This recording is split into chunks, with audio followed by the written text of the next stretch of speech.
Hello, hello, hello. Good morning, good afternoon. Oh, dear. I just disappeared. Why is the map on top of me? Well, that's okay. Welcome, welcome. Good to see everybody in the chat. We'll let this go for a little while. I did just restart OBS. That's probably what it is. Anyway, good to see everybody here. Thanks for joining, wherever you're joining from. If you have a question, drop it in the chat. Start with the letter Q, and that'll sort it on my screen a little better. But otherwise, yeah, great to have everybody. We will see what we can get up to today, answering questions and seeing what we can break. And yes, sure enough, already broke my stream because I was experimenting with Resolve yesterday, so I had to have OBS closed so that Resolve could take over the Ultra Studio, and sure enough, I forgot to turn it back on. It was shut down in Companion, and hopefully it can get it back. Anyway, there it goes. Now things should work normally again. So last week, what did we do last week? Last week we had some fun. We did some experiments with the OC Go Stream Deck and a sneak peek of the Duet with its SDI inputs. And I did a quick demo of Mix Effect with the new feature that you can use to bring in the stream through an HDMI capture card, which is very cool. I turned that into a video, which I put out, which thank you all for watching it because it's doing very well. YouTube keeps congratulating me on how well the video is doing, which is nice. It says more regular viewers are choosing to watch this video, helping to increase its reach, which is exactly how it works. So yeah, if you do see a video cross by your YouTube homepage of mine, watch it because it helps. Always nice to see.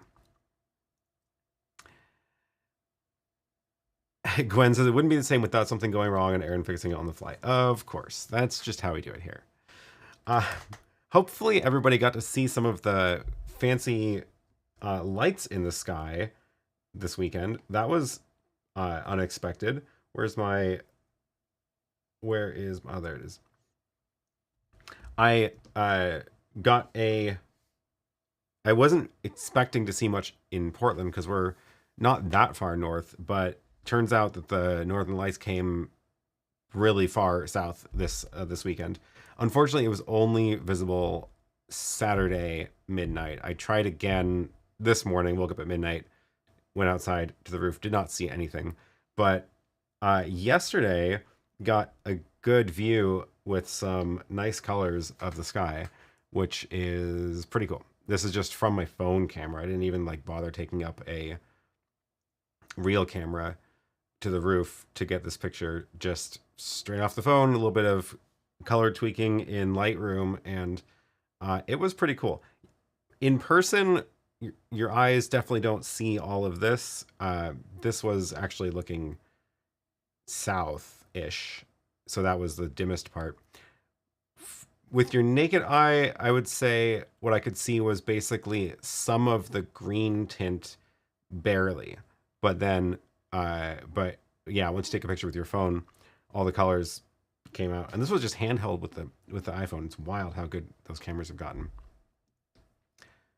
Emerald Audiovisual says I had some great views of it in Ireland. Awesome. Yeah, and I'm in the middle of the city, so we have lots of light pollution in the sky too. And even with all the lights around, that was a pretty good view. So that's cool.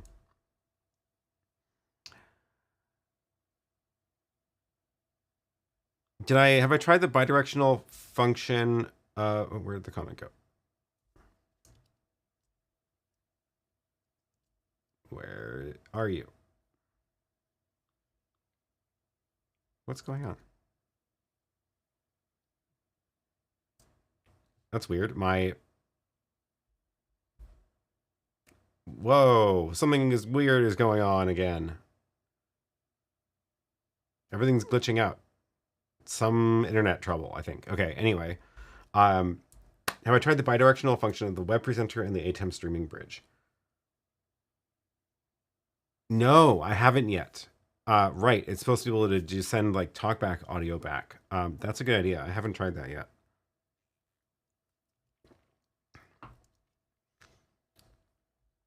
Yeah, my chat up there got all glitched out too. Matt says, friend in Nebraska using a GFX 100 got some great shots.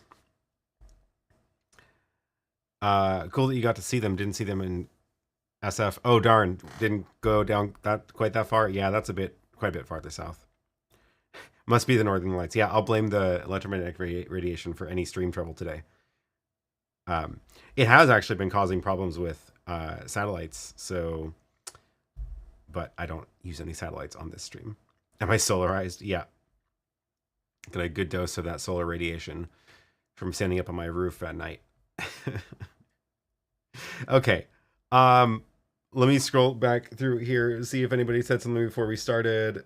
Nope, there's everybody saying hi. Okay, great. So a couple things we could do today. I do have a pile of gear set up on the table over there for some experiments. I've been working on trying out the new instant replay feature in Resolve. So I got a stack of Hyperdecks to be able to record to network storage, which also it's super cool. I've been now recording all my videos to the network. I have my Hyperdeck Mini is what I usually record on because I just record in 1080 usually and do live switching for the and then hand it off to my editor. But what's really nice is now that thing is just pointed at my cloud store. So I can hit record and then immediately see the files show up on the network drive. Watch this. It's wild. It's absolutely wild. I will do. Let me go to this. So this is my network drive folder that the Hyperdeck is pointing to. And if I just go to my stream deck and press record on the Hyperdeck, there it goes. There's the file. I guess MCC is like what it does when it's in progress. I think it must just be a marker file that the Hyperdeck uses for something. But this file is getting recorded right now of whatever I'm streaming. And you can see it's going up in size. It's actually recording in H.264, so it's not a large file. And as soon as I hit stop, the file's done. It's 18 megs, and now I can play back, and this is what I just recorded.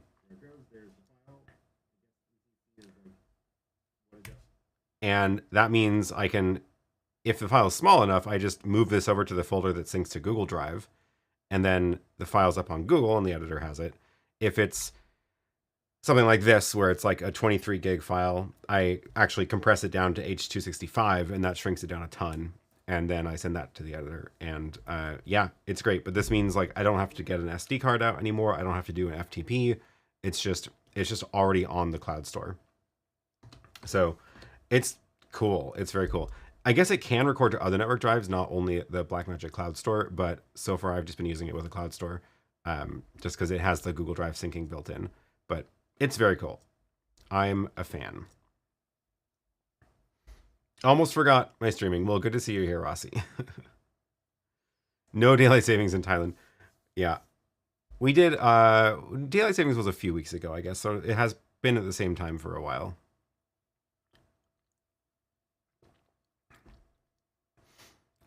Could I please talk about the YoloBox new update? Oh yeah, sure. I did install it, but I haven't actually played with it yet. But there's a couple of good new features on the Ultra, including a very important one that Frank has now had personal experience with ever since doing a remote guest stream with me. So this is the update released just last week. So there's a couple of new updates for replay. I need to check this out because I have a feeling this is actually this is what people were saying was annoying, was that it was like always playing back all the clips. So now you can, I guess, unselect which ones you want. So that's great. But the important one is mix minus. So now when you're doing the remote guest, finally, thank goodness, you don't hear yourself in the headphones anymore. So when you use the YoloBox to bring in a guest, before you would hear yourself and your guest, which is incredibly distracting, especially because there's a delay on it. It's even distracting without a delay, but when there's a delay, it's unusable in my opinion. I don't know how Frank went on for an hour with me on there listening to himself. But they got that in. So now you only hear the guests with the headphones. You don't hear yourself. Thank goodness. That is excellent. Long time coming. And then some tweaks for the web URL overlays. What else? Replay settings and saving more settings when it's powered down. That's good.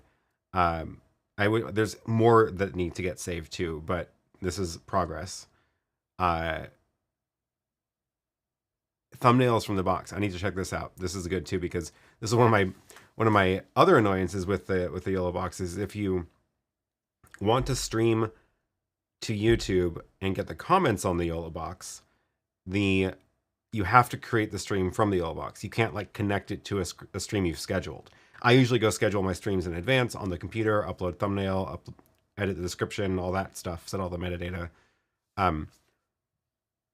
But then the YoloBox can't stream to that event. So what I've been hoping for is actually that they would just let you select an existing event that you could stream to, but unfortunately that's not in here yet. So in the meantime, now you can at least add a thumbnail to a stream when you schedule it from the YoloBox, which is good. Otherwise it's like your default channel art or something. So great. That is good news. Good update.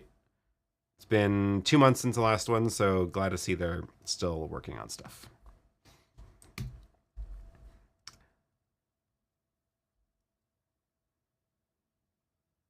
Yeah, mix minus. Thank goodness. Sometimes people need to feel the pain to understand things. Absolutely. Mix minus is one of those things that's like, it's hard to describe and it's hard to understand until you have the problem yourself. And then you're like, oh my God, this is a nightmare. And I think that's what happened with Frank. Once he actually experienced it himself, it became very apparent how necessary that feature was. People have been asking for it for a long time, though. Security analysis says, which software do you use for live streaming? I use a large combination of things that are mostly not software. It is mostly stuff in that rack.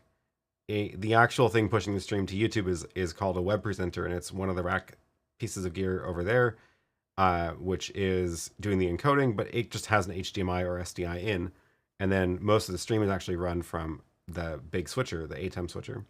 And then I use some software for things like the graphics, like OBS is running the graphics for the stream.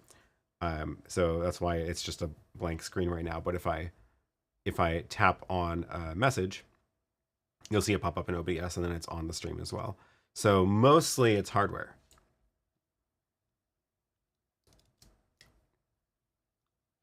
Is the YoloBox Pro hopefully able to get the update hopefully too? Usually what they do is they've been, I would assume that probably most of the features would go onto the YoloBox Pro. What they usually have been doing is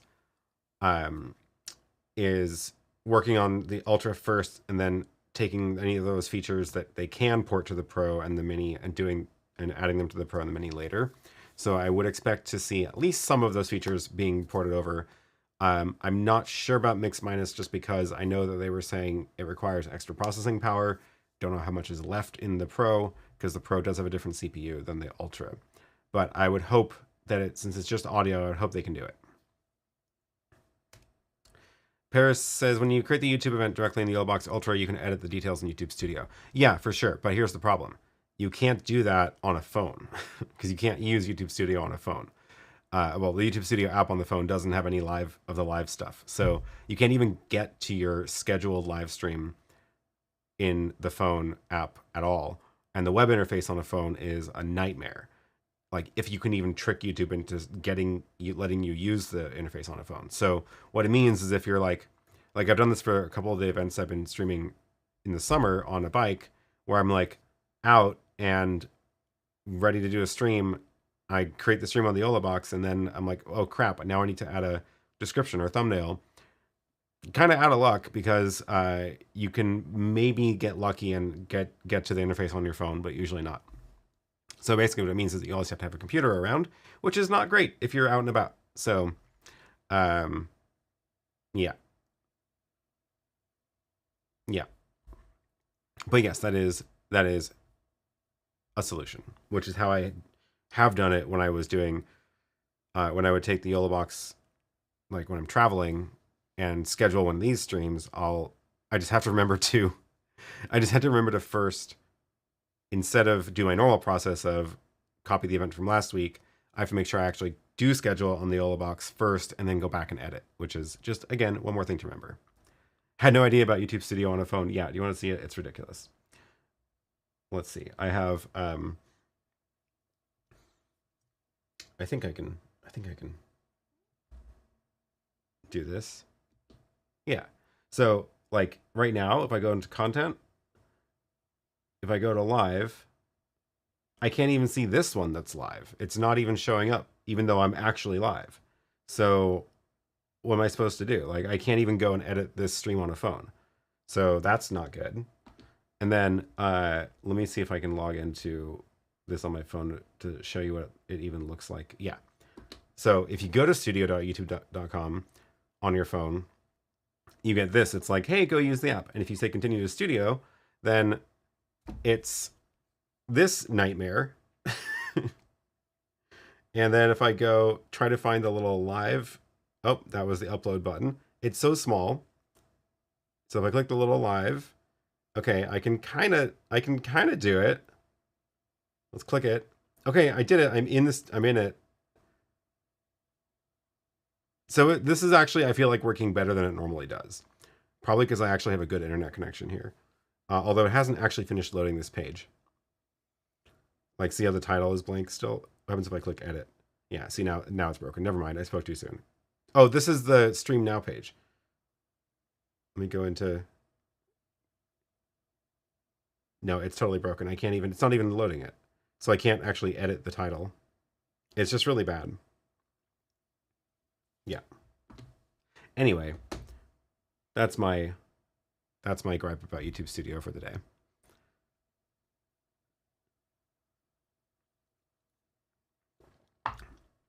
Okay, so last week I was talking about why did all my tabs go into a different window?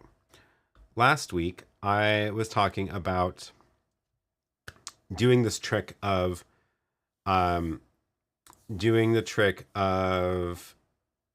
wanting to stream 4 remote cameras back to a studio. So I went and bought a couple of encoders to actually try this out. And I haven't used either of these before because they are both 4K encoders. But one of them I'm impressed with. The other one I just turned on a second ago, so we'll see if I'm impressed with it. Figured we could play with those for a little bit and see how that goes. So let me grab the links for these first. And where'd the other one go?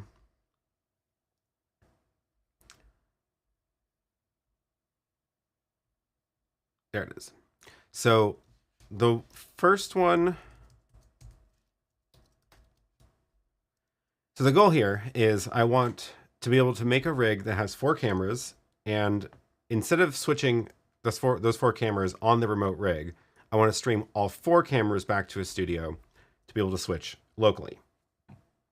You can imagine like sending out a videographer with a kit, you know, and a little small crew, but they're not doing the actual production. They're just doing the video capture, and you want to be back in your studio receiving all 4 streams. Getting 4 streams from 4 cameras with 4 encoders is possible, but they're not going to be in sync. At best, maybe a couple hundred milliseconds off. And that's 4 internet connections or 4 times the bandwidth. So my thought was, let's take 4 cameras, pack them into a single 4K signal, and then send the 4K signal over 1 streaming connection back to the studio, and then unpack it again. So this is the 4K signal. This is a web interface, so it's low res preview, but this is 4 cameras that are being packed into a single 4K video, which is then running into this encoder, this Zoetech encoder, which is then what we can use to encode and decode the signal. So let me drop this in the chat here. So this is the Zoetech 4K HDMI encoder. It's a reasonable price. It's $170. It's basically a small computer with an HDMI in and HDMI out, and the web interface on it though is like actually one of the better ones I've seen from these. These tend to have pretty terrible web interfaces, and this one's actually not too bad. So it boots up to this preview, which is a nice, well, low res, but nice preview of showing what's in the HDMI port, and then all the settings. You get to choose whether it's an encoder or a decoder, and what you want to do with it. So I have it set up as let's see. Well, right now it's being an encoder, but I'm going to actually change it to the decoder. So what I'm going to do is I'm going to make it a decoder later once I get the other one turned on. But it tells you the resolution, input resolution. You can configure the encoder settings here if you are using to push video out. You can choose whether your output is loop out or not. So when it's in decoder mode, it'll not be loop out.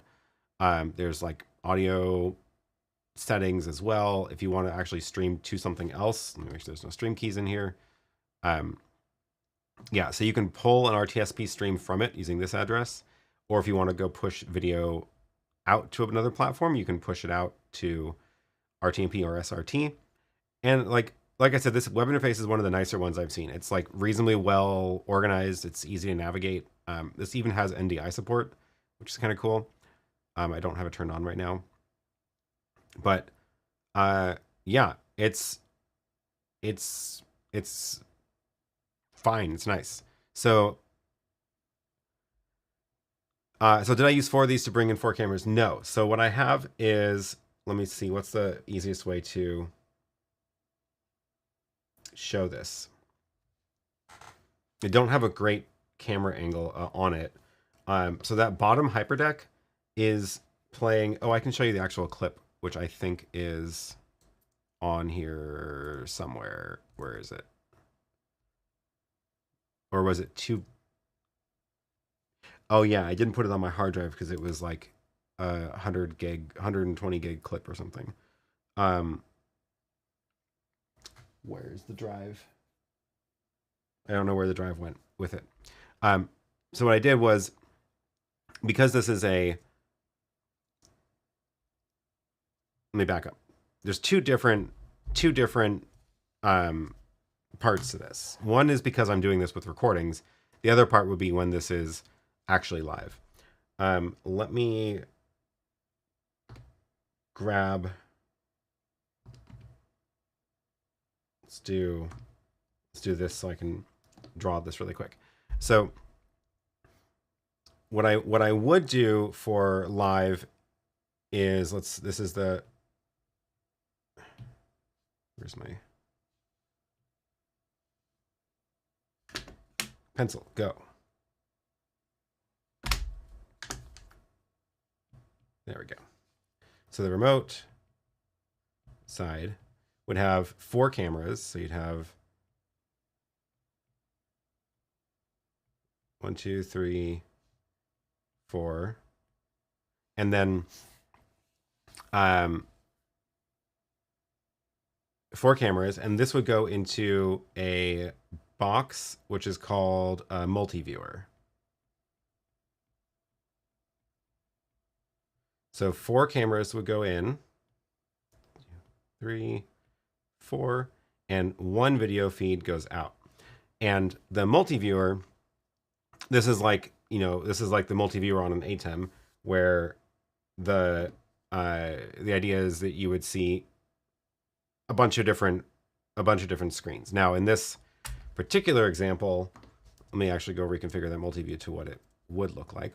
You could use an ATEM for this, I guess, but there are cheaper dedicated multi-view boxes that if you only need 4, also this does need to be 4K. So you need a 4K multi-view box.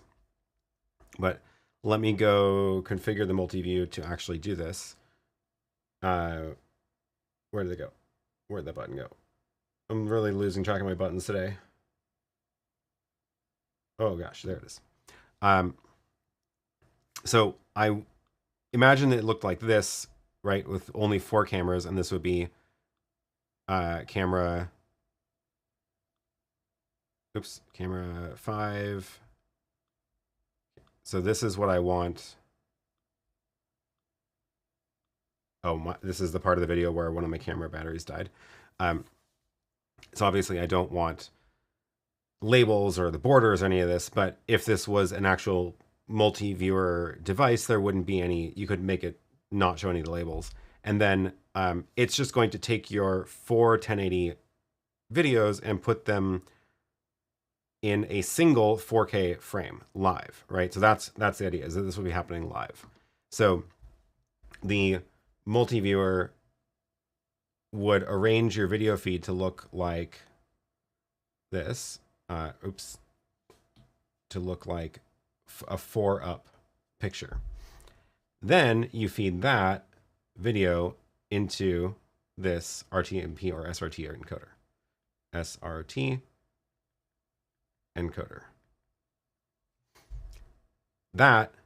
So this is, these are 1080. And then this is 4K. Oh, that's not a wire. That is a that is a zoom in on. So that's what this looks like. So then this is 4K out. So the SRT encoder sends a 4K signal over the internet. Okay. So then on the other side, on the internet side, we have a internet here.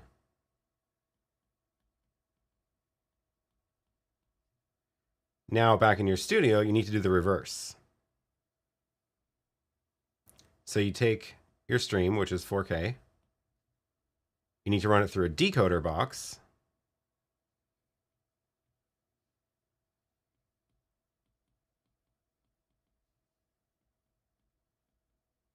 SRT decoder. Then you need to run that into a device that can split the 4K signal back out into 1080. And this would be called a video wall controller. So this is 4K HDMI. Up here it's 4K SRT. Oh, I scroll this very well. This is 4K SRT here, and that's 4K HDMI. There we go. So, oops, 2 fingers to scroll. Video wall controller takes the 4K HDMI and breaks it out into 4 1080 HDMI, and then those go into back into your ATEM or whatever, right? So this could be your ATEM mini. Probably the extreme. And now you've got 4 1080 feeds back into your ATEM. So that's what we're doing. That's the goal here, is the setup. It's so small. There we go. Following so far? So this is what would happen live, is you would be using a multi-viewer to do 4 live cameras into a single grid of 4K grid of videos. So that's what it would be live. However, I'm doing this with recordings. So what I actually did was, instead of using a multi-viewer, I took recordings, 1080 recordings from cameras, put them into a single video file that is 4K on an SD card, and that is running on a Hyperdeck.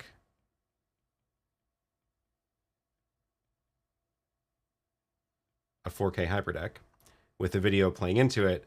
That's going into the SRT encoder.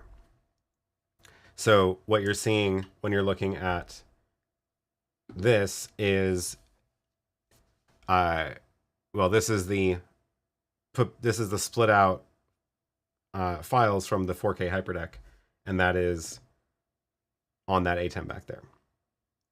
So that's the plan. Let's put the multi-view back to how I would normally use it. And with this in place, what I can do is now I can actually go and test out instant replay workflows, because now I can be like cutting. What in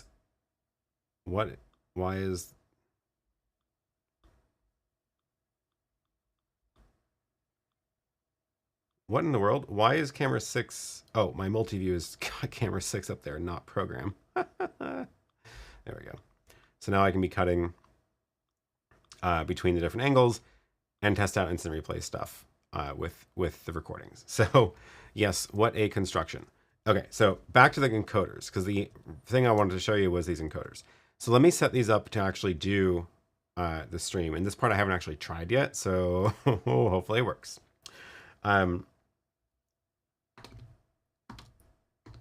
Back to the encoder. So I've got two different brands of encoders right now. This Zoetech one, it can be an encoder or a decoder. And I actually have another one that was supposed to have arrived yesterday and it just didn't show up. So I'm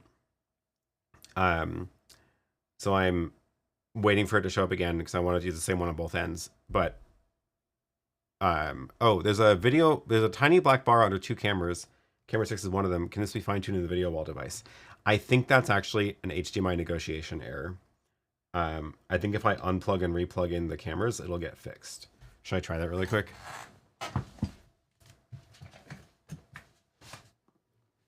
Let me try unplugging 5. I can see it here. Plug it back in.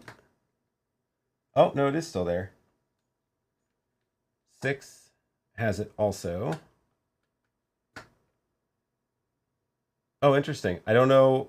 I feel like this wasn't there before, so I'm not sure what that is. Kind of throws a wrench into my plans. I'll have to do some debugging on that. I'm not sure where that's getting introduced. Okay, so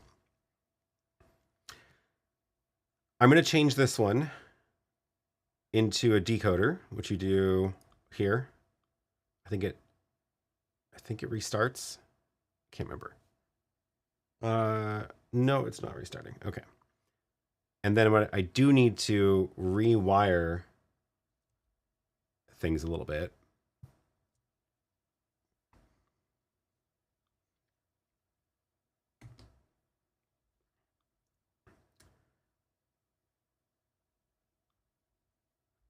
Let me get that camera focused.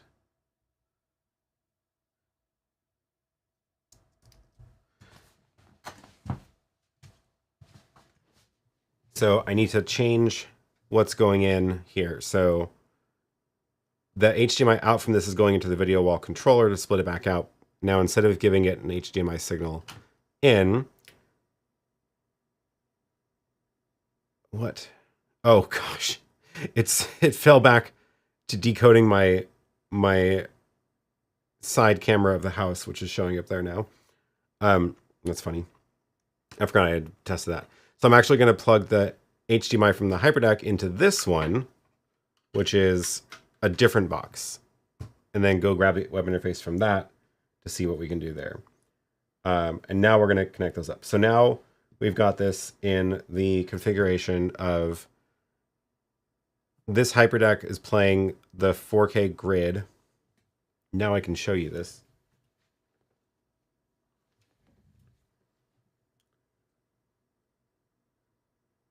Let me grab.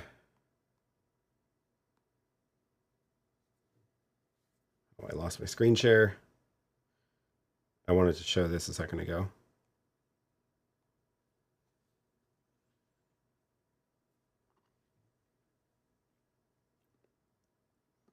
Okay, so here's a little stack of Hyperdecks, and look at that bottom one. The bottom one has the 4K clip being played. So it's a single video file that's a grid, right? So that is now going into this box. This box has an internet connection, which is going to stream to this decoder, which then feeds it into the video wall controller and splits back out into the ATEM. So that's what we're going to have to go configure now.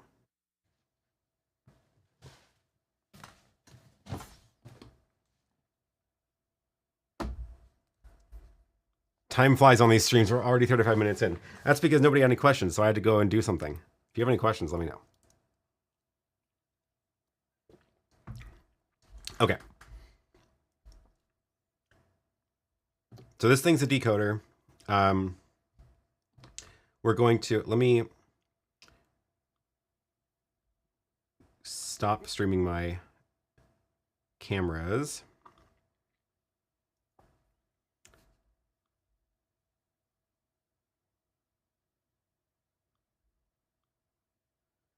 Okay, so the multi-view is showing nothing now, which is correct. And now we're going to go to the encoder, which is a different brand of device. So this one is, I feel like this got better. This is a decent interface, but it's a little bit complicated. So here's a little preview showing the input from the Hyperdeck, which is showing us the grid. Now we need to connect these two. What hardware device is creating the multi-view? So right now it's just a video file that I made. It's like literally just I went into Resolve, took 4 cameras, scaled them down, put it onto an SD card. But again, like you could use a multi-view device that's like one of these. Plenty of other brands of it too. And then you can usually configure them to not show the overlays if you want.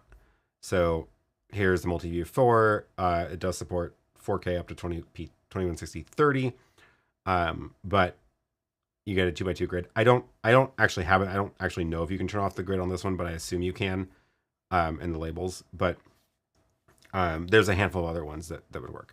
I think I ordered one that is a super cheap, no-name brand.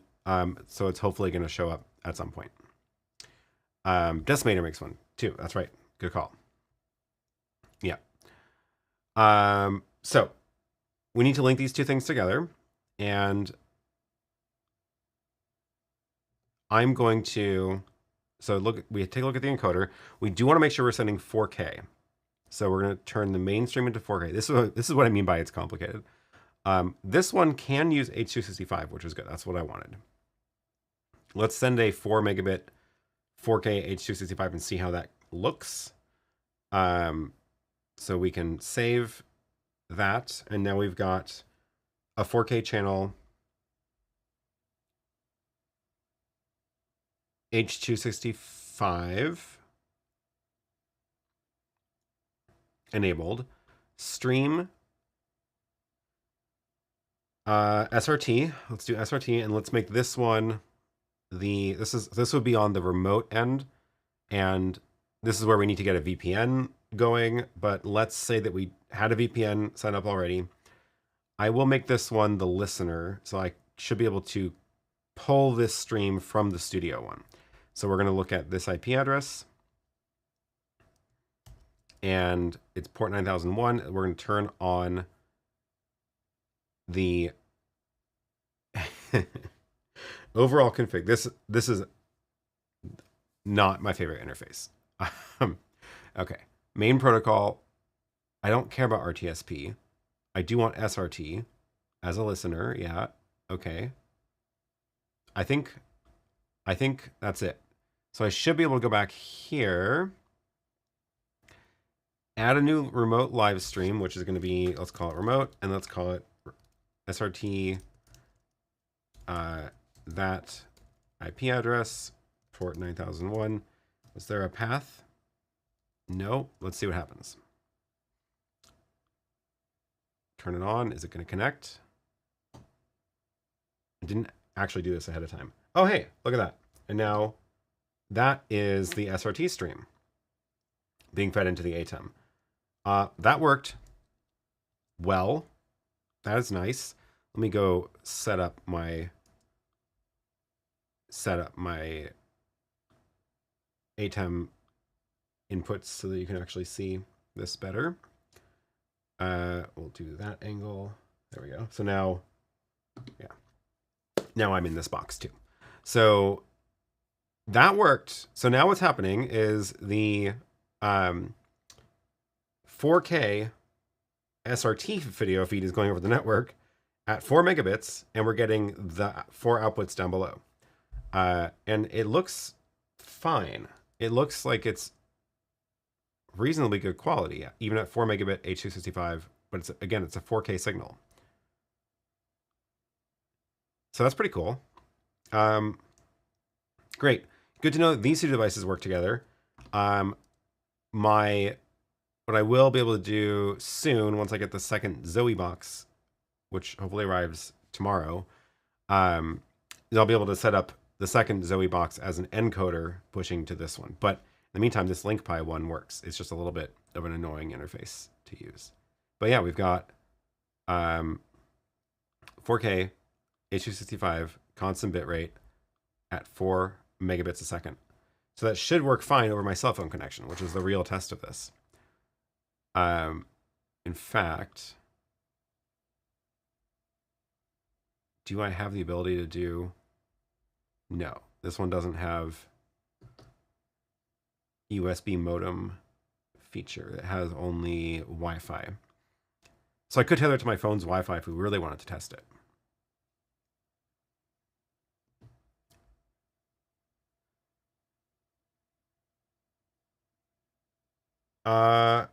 Cool. Okay, that was fun. Why do they call it the Hyperdeck Studio HD Plus if it does 4K? Be less convincing if they called it 6G or something like that. Yes, that is a good point.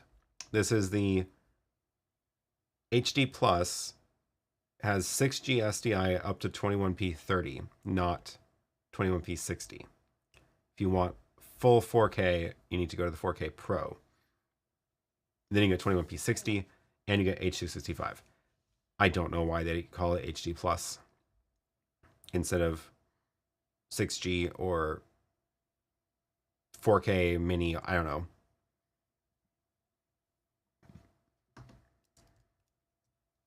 Okay, let me see what's in the chat.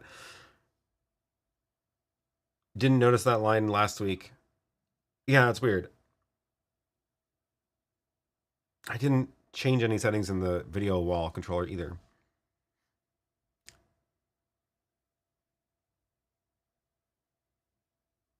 At work, we used one to get 4 on a 46-inch TV. If I remember right, we used a Blackmagic multiviewer. Yeah, okay, cool. Makes sense. Events Unlimited says, can you show the overlay setting how you brought the iPhone on your right side, also the Stream Deck button command to bring it on demand? Oh, yeah, sure. Sure, I can do that. Let me go back to my main ATEM.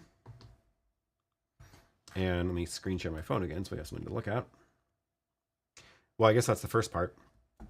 So first part is, how do I get my phone screen into the stream? I could plug it in with a now USB-C cable and a HDMI dongle. I tend to use it mostly as a wireless camera, or I don't want to plug it in, so I use AirPlay. So I AirPlay to an Apple TV that's in the studio.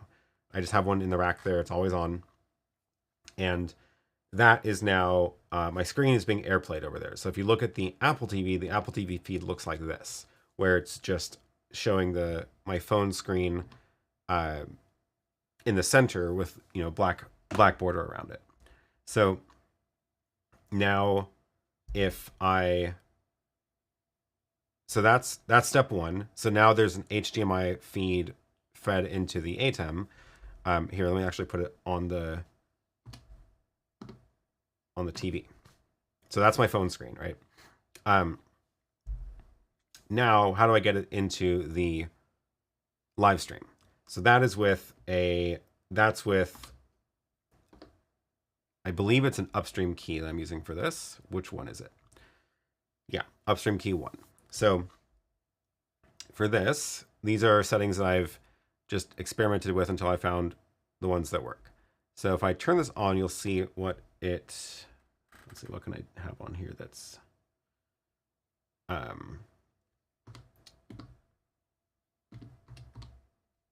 what can I have on here that's useful? YouTube Studio. So if I turn this on the stream with, or this one down here, that shows what's on the upstream key, right? So the upstream key is the Apple TV source. It's positioned to a certain spot, right? It's got X and Y position. It's scaled down a little bit, It's actually masked a little bit because I don't want the black edges around there, so it crops in. So that's the content of the phone. Then, if you remember, I actually, when I press the button on companion, it looks a little different. It actually brings in with a cute little phone border around it. So that is sitting in the media pool, iPhone 13 frame, and this is the phone border, and it's actually got a transparent background inside there. You don't see the transparency on this preview, but it's got a little transparent background there with just the outline of the phone. That's sitting in the media player, and that sits on upstream key 2. So if I turn off 1, you'll see that's that part. Upstream key 2 is just running it from the media player pre-multiplied key, which gives us the transparency, and it is shifted over to that location. Oh no, I lied. It's shifted over. It's already on mostly on the right spot, but I had to move it to that side a little bit. So I guess it was just aligned wrong when I made the graphic. If I don't do pre-multiply key, the edges don't look quite right. You can't really tell here. I guess this one's fine. But yeah, so that's that layer. Underneath it is the phone then. So it's 2 parts. So then if I want to do this in companion, I need a companion button that does all of this. So if I go to my companion, go to my show page, here's the button for it. Oh, that was anticlimactic. It runs a macro because it was too much. I think I did it as a macro because I needed it to all happen at the same time. Sometimes if you do things in companion, they don't run all at the same time because it's basically blasting the ATEM with a bunch of commands over the network, so it takes some time. But if you do it in a macro, you can ensure everything happens within 1 frame and it goes live immediately. This is actually a 2-stage companion button. Step 1 is run the macro, and step 2 is turning off the keys. And that basically turns it into a toggle. I don't think I have feedback on it. I should add, well, no, because I would like to have feedback so that the button lights up when the phone is on the air, but the problem is, how do I know if the phone's on the air? I guess I could do it when both upstream key 1 and 2 are on the air and the iPhone border is in the media pool. Let's see if I can do that. That'd be a good thing to add to this. Media player source. Was it media player 1? No, it's media player 2 is the iPhone frame. Okay, but it's also when upstream key. Wait, I can't make this. These are individual. I want these to be, and I want them to be all together.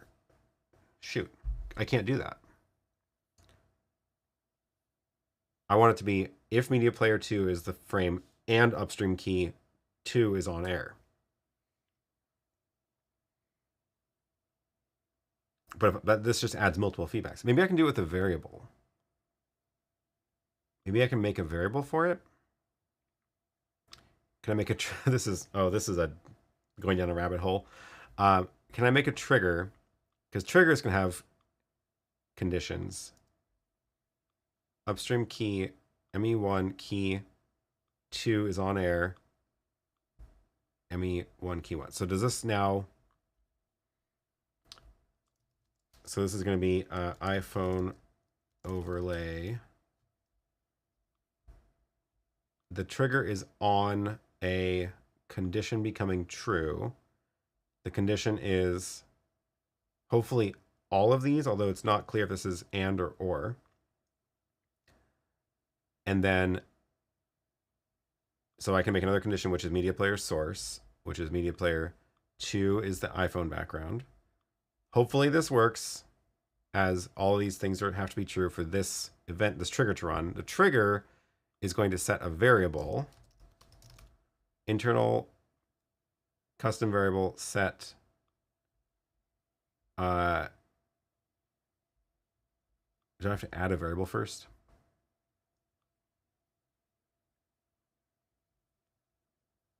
Yeah, where was that? Oh gosh. I forgot how to add a variable. Is it in the settings?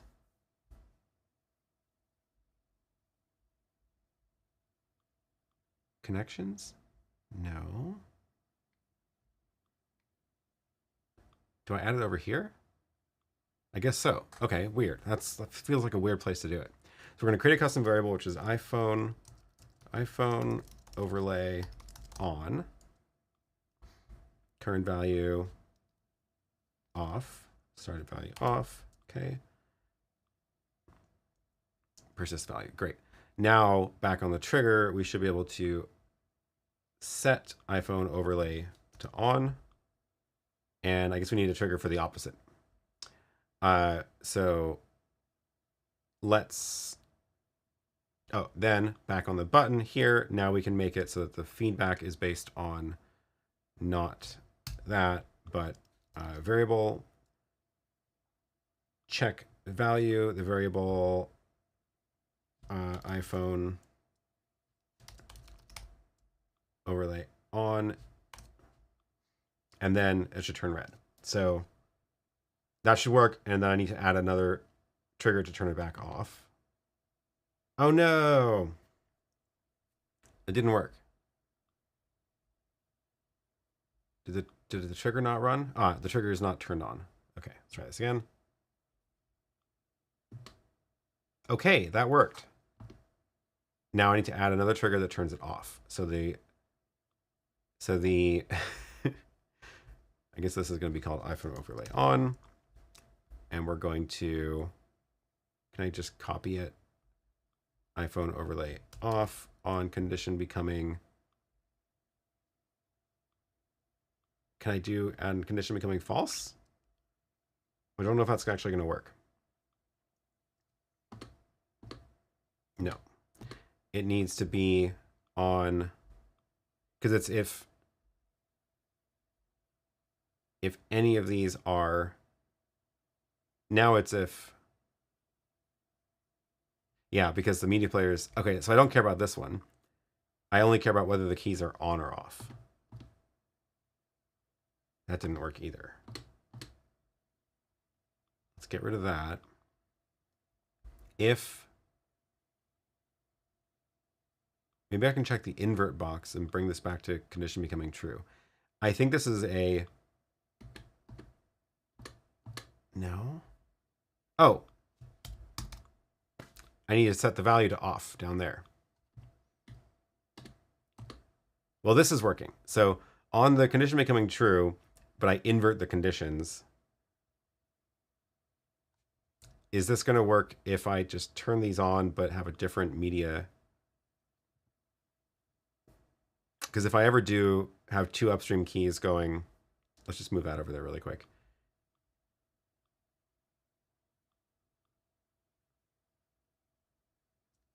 If I do that and then turn off a key, the button didn't go away until I turn off both, which is not quite correct. Because if I manually turn off one of these, the phone overlay isn't technically on. I guess it's fine. The button works. So if I press the button, it turns red, thing turns on, press the button, it turns off. I think that's good enough. Cool, okay. That was fun. So now I've got run the macro. When I press it again, it turns both keys off. It leaves the media in the media pool, which is fine. And now I have a feedback, which is checking the internal variable, which is set by a trigger, which checks for the two keys being on and the media source being the iPhone 13, but it turns it off if both upstream keys are off. Then that variable gets sent back to off. I think that'll work. Okay, so what's in that macro? That's the next question. Let me save out my XML and we can look at what's in the macro. I don't want to save the media pool. Okay.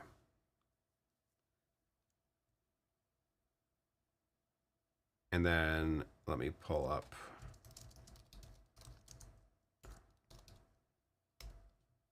Oh, apparently I don't have.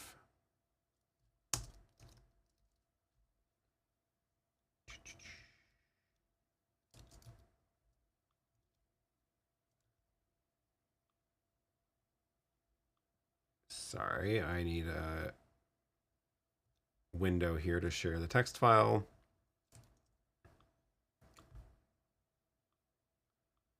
Okay, here's my giant. What was the macro called? The macro is called iPhone overlay. Great. So, okay, here's the macro.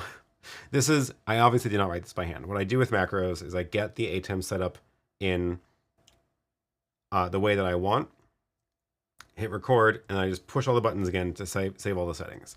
So it has, first it turns off both keys. This is important, this sleep for 1 frame. What this does is it actually makes this like go. So first it sets both to off, and then if you sleep 1 frame, the ATEM on the next frame will actually do those actions. Then we're going to do all these things, and then none of these things will actually run until the next frame. So this is the reason for doing this in a macro, because essentially the ATEM can instantly set all these things within 1 frame without it like getting put together. Because if I did this in Companion, it might run like, it might first set the key, the input to 6, and then set the position. And then like maybe this one might have actually arrived earlier and it would turn the key on while it's still adjusting the positions. So this basically makes sure it always happens in this exact order inside of 1 frame. So it's doing positioning the key, setting the mask, all that stuff, setting it to a Luma key for the phone overlay, setting the position of all that, and then at the very end turning on both keys. So that's what the macro does. But basically how I did that was I just got it to look right here first, and then record a macro, and then you just go into here and you just click everything. You click, click, click, click that, toggle that, go into this little box, press enter, go do all those things, and eventually they're actually done with a macro, and then it's saved.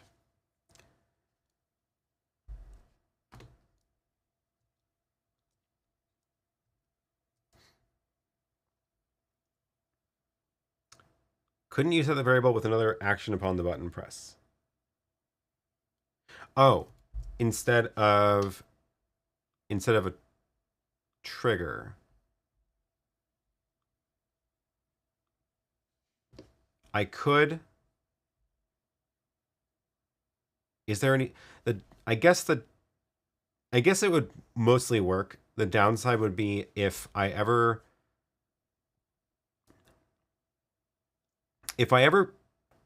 so the reason I'm going to leave it the way I did is because sometimes I will go and I'll make a special page for like a single project. So I have a page for recording where when I'm doing a recorded video, these are my camera switching buttons, and there's only a couple cameras on there because I don't use all the cameras for recording most of the time. And then I have other buttons up here too. And then like I might at some point be like, oh, I need to record a video with my iPhone. So I'm going to take that and copy it, and I'll copy it to the record page. So now what happens is if I click this button, it's going to, I guess it would work if this also had set the variable.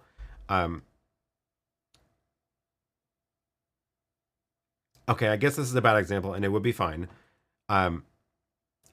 There's other cases where the problem is that if the button sets the variable, that variable state is not based on the actual state of the ATEM. It's based on what you last pressed. And those are two different things, right? Because I can press a button on this page and I can press a button on the other page, and they're different buttons. So it just means that I have to make sure that all the buttons always set the variable right, which is more fragile, versus doing it with a trigger means that the trigger is actually watching the state of the ATEM, and it knows that this turned on regardless of which button turned it on. I could even actually here's an example. Not that I would actually do this in this case, but in other examples, this would actually happen. Where if I manually set it up, where let's say I was like manually going and being like, okay, here's my iPhone graphic. I'm going to go and turn on the two keys. Well, I didn't push the button in Companion, right? There was no Companion button press. But now the button reflects the reality, state of reality, which is that the iPhone overlay is on because it's actually watching the state of the ATEM versus watching the state of the button press. So it's a subtle difference. In this particular case, it's not a realistic scenario. So it would have been fine to put the variable setting in the button, but in other situations you would run into that problem. Hopefully that makes sense.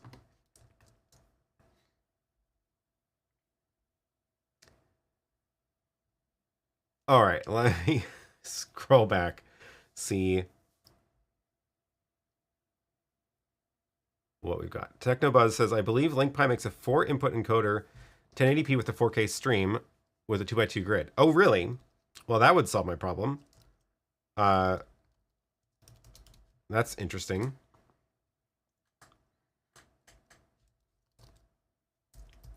Let's see if we can find this. Here's a bunch of LinkPys. This is the one I just got.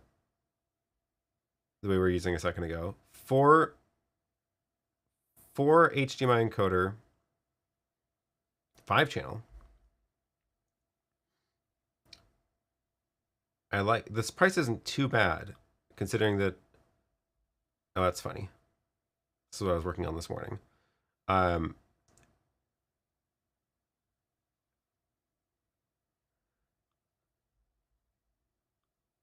4K 30 input. Doesn't say SRT there, but it does say it there. Oh, there it says SRT. It does do H265.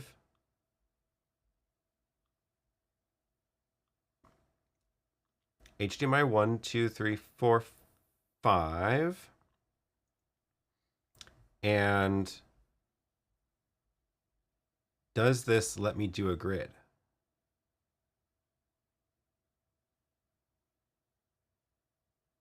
Oh my god, the text is so small.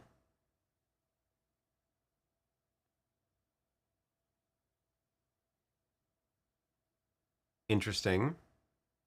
If this does, then this would be a combination of multi-viewer and SRT encoder in one box, which sounds a lot better to me. So going back to my little diagram,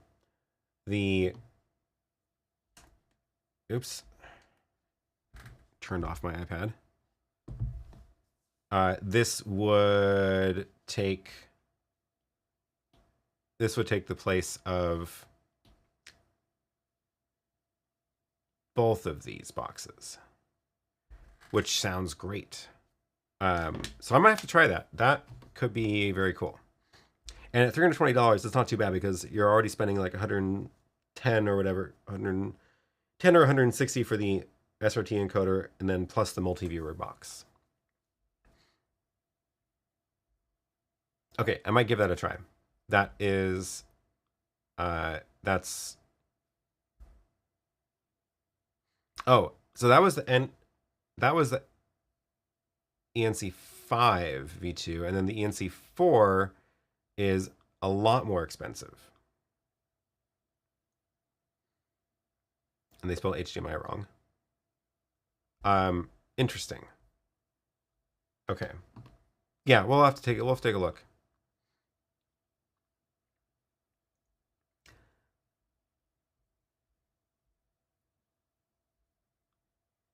Okay, they do have the ENC4 on their website too for $590. Face recognition, pedestrian detection. They got AI too. Look at that. Everyone has AI.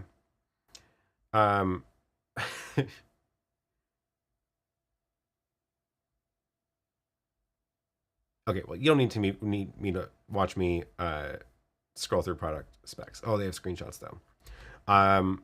Hopefully the 5 can do it because it's a lot cheaper.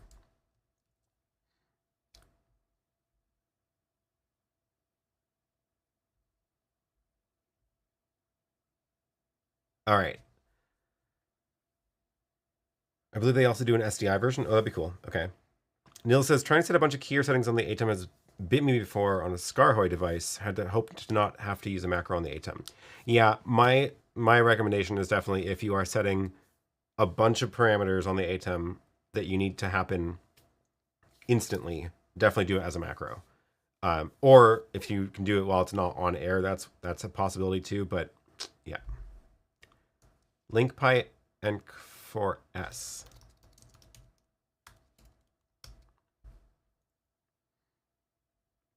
They have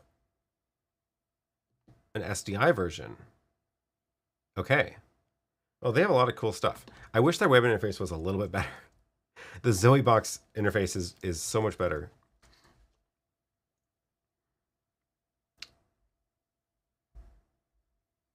All right, let me scroll back through the chat. If you have a question, make sure it's got a Q in front. Otherwise, I'm not going to see it.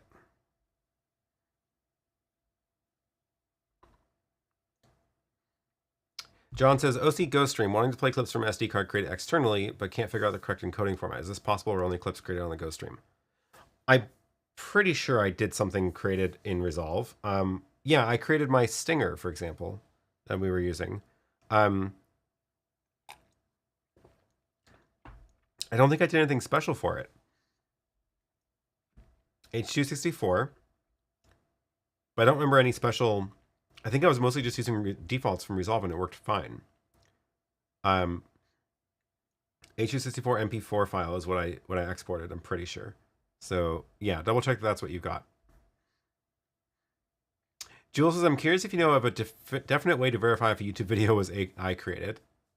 I don't think there's a definite way. Also, what exactly do you mean by AI created? Because if it's like 100% AI, it's probably going to be obvious. But if it's using AI in different parts of it, that's less obvious. And also, what does that mean anymore, really?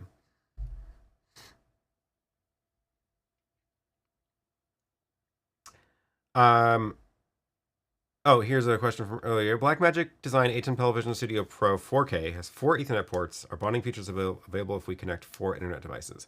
No, I don't think they have any bonding features in that. That's the ATEM Television Studio 4K. You mean this one, right? Studio 4K 8. I think it's the only one that has the 4 Ethernet ports. I think it's this one. Yeah. These are 10G Ethernet ports, but they're not for bonding. They are for connecting to multiple. So you might have like a camera coming in on one, or you might have a cloud store connected into one. It's basically just a little internal hub, internal switch, internal network switch on there. So that's what that's for. It's not for internet bonding. PTRJ says, my camera's 4K 30, PC output's 4K 60. Can 2 HDMI sources of mixed frame rates be kept in sync with 2 Hyperdecks? I'm thinking of moving from OBS to HD Plus and 4K Pro.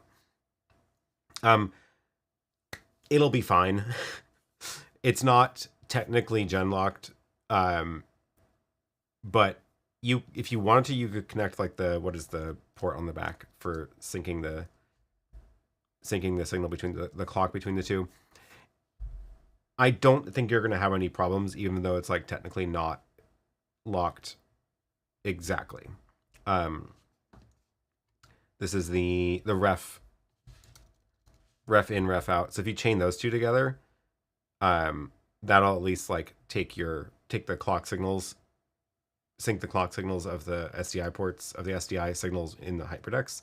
But like if you don't do that, it'll be fine. You might end up technically one frame off or partial frame off here and there, but everything has at this point all these things have like frame resynchronizers anyway, so it's only a problem if you were feeding like a giant video wall where you need all of your different parts of the video wall to be perfectly frame accurate, or if you are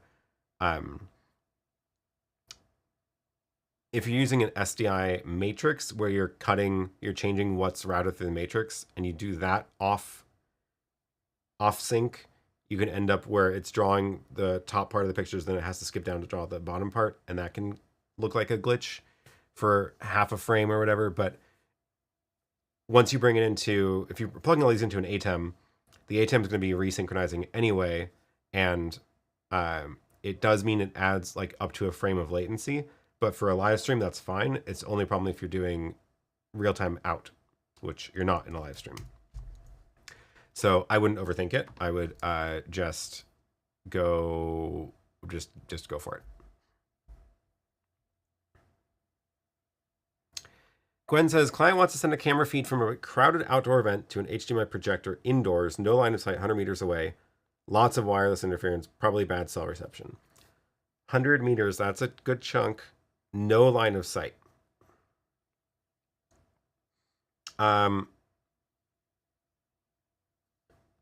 I see this was being answered in the chat.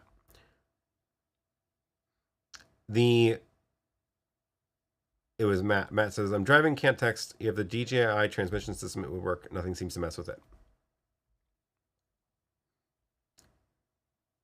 I have not used the DJI one before, but and here, there's a whole conversation happening. Did you ever try it through walls? We went through several cement floors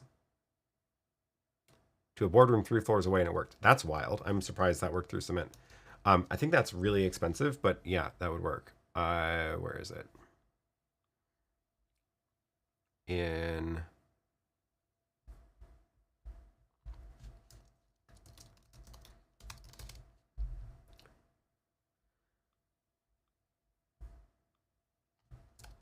Well, if you're going to buy it, use an affiliate link, because this thing is pricey. This is the DJI transmission. So this is $2,500, but it's got all the antennas. I've never used this one. I've used the $400 versions, but that's great that Matt has some experience with it. Cool. Yeah. The other option, I don't know if you have the option, but buying is outside the budget, but rental is a lot less. Good. Yeah. Okay. I don't know if you can run a wire, but you can. Wires are always great too. So if you have the option, and 300 meters is actually at the upper end of a lot of the wire ranges too, but yeah. Matt used one at a Wi-Fi convention with so much going on it was bulletproof. Okay, cool. Well, that's a good vote for that one.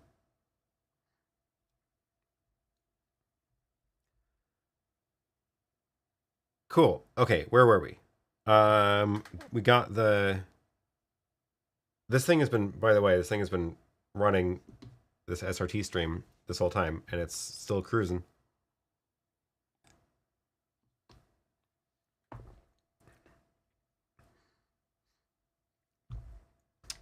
I forgot to put a Q to part 2, which was to convert to fiber and back. Yeah, if you can run fiber, I mean, great. Blackmagic Design ATEM Television Studio Pro 4K. Every 8 SDI input has 8 output, multi-view, or only one single camera feed, or output, or main clean feed. Oh, yeah. This is one of the annoying things. So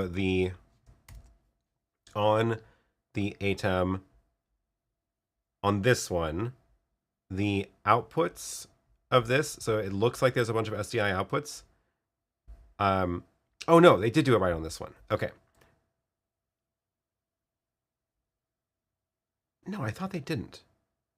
Why does it say aux outputs here? I could have sworn that it was... I could have sworn that this was not aux out. It was camera outs. No, it is aux outs. Okay, good. They did it right. Yeah, so they are aux outs. So what you can do is you can verify this on these spec pages on the Blackmagic site. If it says aux out, that means it's assignable. So that means these 8 plus these 2, you can change to whatever you want. There's a program out that you can't change, and there's a multi-view out that you can't change. I don't remember if the aux outs can have multi-view, because, for example, in mine, they can't. So if you look at these are like just the 40 inputs plus all the media players and masks and stuff.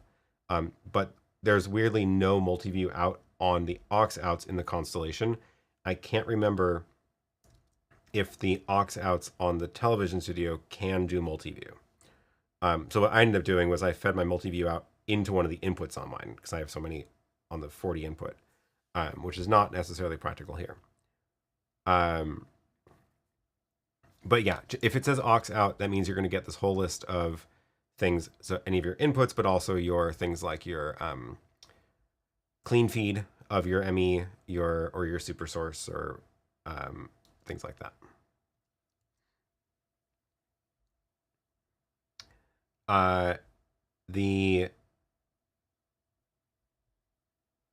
Which one was it where they don't have the aux outs? Maybe it was the HD version that I was thinking of. Yeah, it's the HD version. So on the HD version, you have 12 SDI outs, but these 8 are loop outs of the inputs. So you actually only have 2 aux outs. I didn't realize they had changed it on the 4K. That's really great. Okay.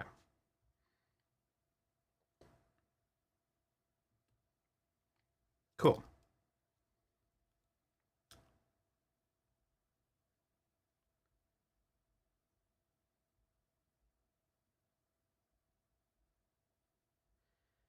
We're doing good.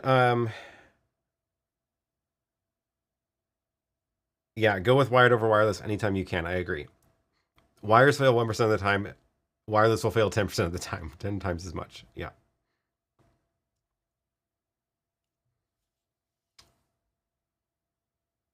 Cool. Well, did I really? Oh, I missed a question from earlier from OlympusNet. Good budget solution for IRL.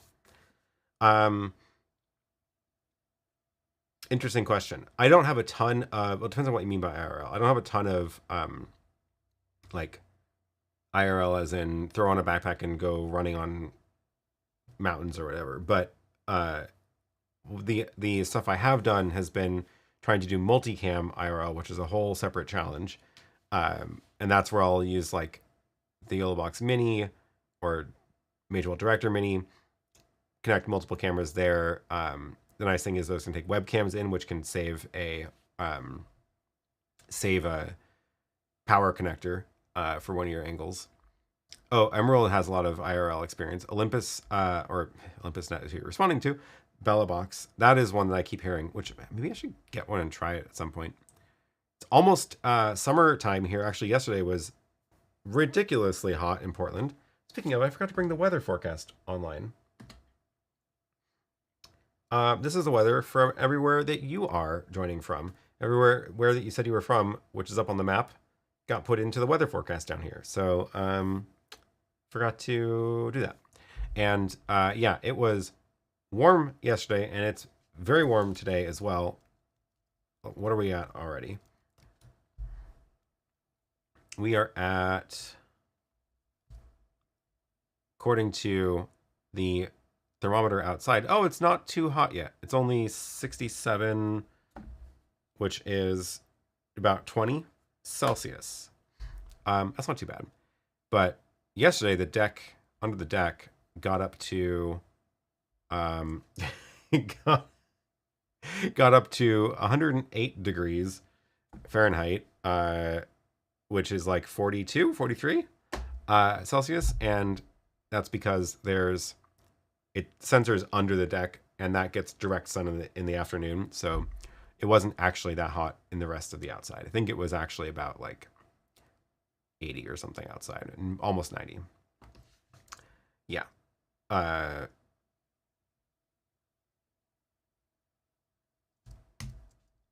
But nice weather today. So anyway, it's almost summertime in Portland, which means bike riding season. So hopefully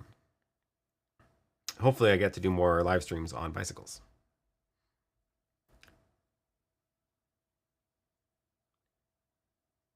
Okay, back to the 4K. What is ref in and med in? Timecode in. Which device should we use for talkback? I don't know anything about. I've never done talkback stuff, so I don't know anything about that. But the other ones we can go look at again. Okay, so ref in. Oh, Maddie probably is what you meant. Ref in is for syncing this the clock SDI signal with other devices. So you basically like create a chain of your ref in and out to all your devices, and they get exactly in sync with the SDI signals. I don't do that. Like I was saying earlier, it's only a problem if you care about being sub-frame accurate, because they all have resynchronizers. So if your SDI signals are like half a frame off from two different cameras, they'll go to the ATEM, and then the ATEM will shift back in sync. So technically it's adding a slight delay, but it's less than a frame by definition. But if you have this ref signal going to all your cameras and all your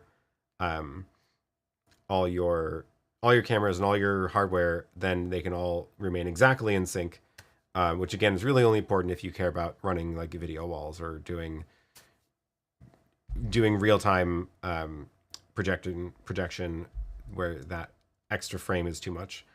Maddie in and out is digital audio, and I'm actually using that on my ATEM, which is super, super cool. And it's basically what it does is it lets me take audio channels from the ATEM and bring them into my digital mixer. So a bunch of these channels in the digital mixer are actually coming from the ATEM, and that's through a single cable, which is that Maddie cable. So it's multi-channel. In my case, it's 30, I think it's only 30 channels from the ATEM are coming into the mixer, but you can see them broken out here. Like these are, this is my computer, the Apple TV, Hyperdeck. Like those don't have analog outputs on them. The Deck Link, the Bird Dog, like all these things are like HDMI or SDI devices. And this way I'm getting the digital audio from those video sources into the digital mixer so I can mix them. Which is great because normally what I do with this is I create a separate mix for the stream and separate mix for the speakers in the room. And that way I can do things like I can hear what's on my computer, and you can also hear what's on my computer. Or I can, if I'm playing a video from a Hyperdeck, I can pipe it in so I can hear it as well in the room, but I don't want to hear my microphone, obviously.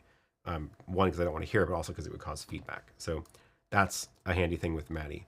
And I forgot that this 4K8 supports Maddie too, which is cool. Because the Constellation, only the 4K Constellation supports it, not 4K, not only the 4ME Constellation supports it, not the 2ME. So that's cool.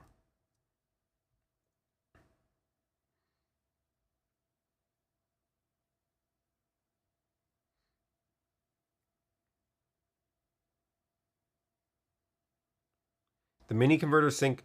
Oh, I would not use the loop out. The mini converter sync generator analog amplifier if you need more than 6 devices synced. Okay, good tip.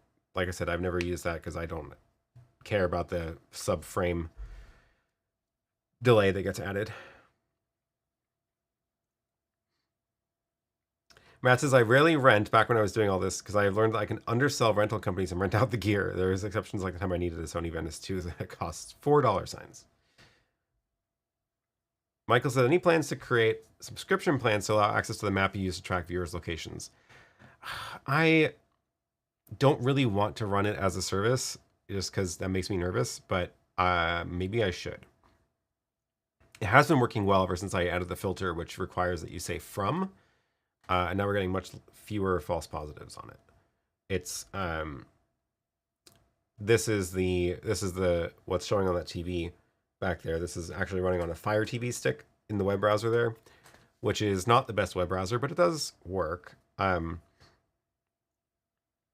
problem is that I don't want to go through this requires API access from Google to do this well, and getting API access from Google requires going through a bunch of hoops, more hoops than I want to go through. And so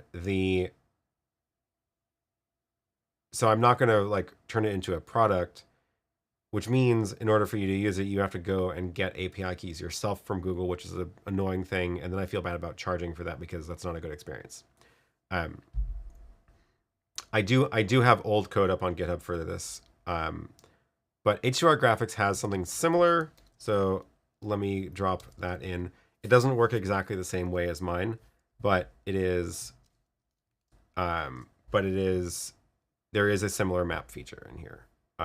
Where's the? Oh right, it's only the docs. Map. So it doesn't look quite the same and it doesn't work quite the same, but it's at least it's in a real product that you can actually like use. So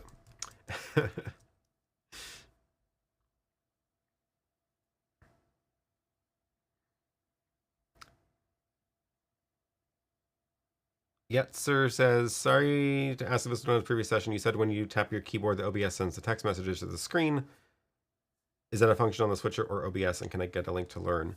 I have a video that's linked below, which is all about how I do the chats on the stream, and that will answer all of your questions.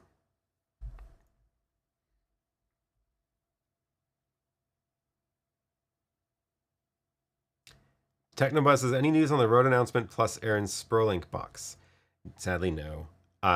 No road updates yet, and Sprolink, I should bug them because now it's been a couple weeks since NAB, but I do want to get a hold of that new box they have.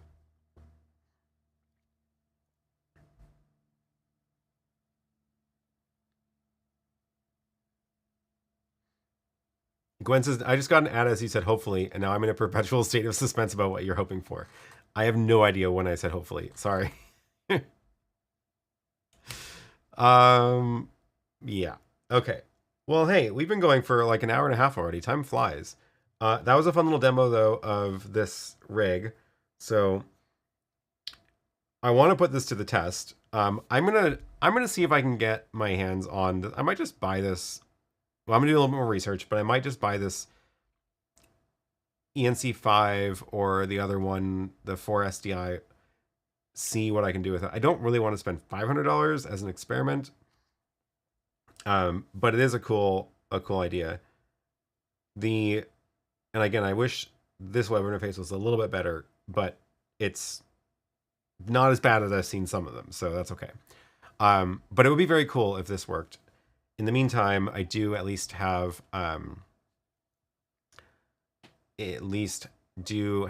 this running with the recording going, and again, what you're seeing on the screen there is the SRT stream that's been going this whole time. So that's cool. So next step, I guess, would be to move that to a cell phone connection to actually use the cell phone internet to stream that, and then eventually do it outside and stream 4 cameras. Which, gosh, what 4 cameras would I put onto? What am I gonna? I need to build a little streaming bike rig that isn't just on my handlebars, because my handlebars are very small for 4 cameras. I saw Bart just made an amazing rig for pulling a little video cart as a bike trailer, which is a pretty cool idea. So maybe I can rig something up to my trailer. My trailer doesn't really work for that, just because it's like it tilts. So I would need to get one that is flat, and I don't think I can attach it to my bike. Anyway, we'll maybe get up to some trouble now that the weather's nice and I can go outside and ride again.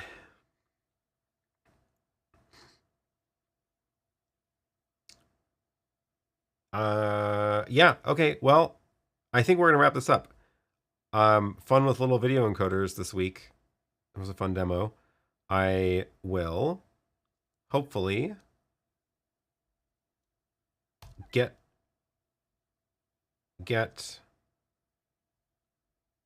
some more chance to test these things out, and If you have any questions about those, drop them in the chat or drop them in the comments after this is done. And yeah, we'll see. It's been fun. Okay, we're going to wrap this up. Don't forget to give this video a thumbs up. Thank you, Graham, for the reminder. And yeah, we're going to roll the credits and say goodbye till next week. So thanks to the extreme supporters, Larry, David, and Marcin. And thank you to all the other channel supporters as well. If you do have channel membership, that means you have access to the members only Discord, where we chat throughout the week and I post behind the scene photos of what's going on and sneak peeks of new videos that are coming out, things like that. But yeah, otherwise, have a good time doing whatever you're doing the rest of the day or evening. And we'll see you again next week, which should be, I think, normal stream next week. Looks like it's gonna be good weather all week, so maybe I'll yeah, maybe I'll be able to do something outside. I don't know, we'll see. But yeah, should be same time next week, back here, same place, and we'll see what kind of trouble we can get up to between now and then. Thanks, Gwen. Thanks, Andre. Oh yes, and Happy Mother's Day. Say Happy Mother's Day to all the mothers out there. Great. All right, we'll see you again later.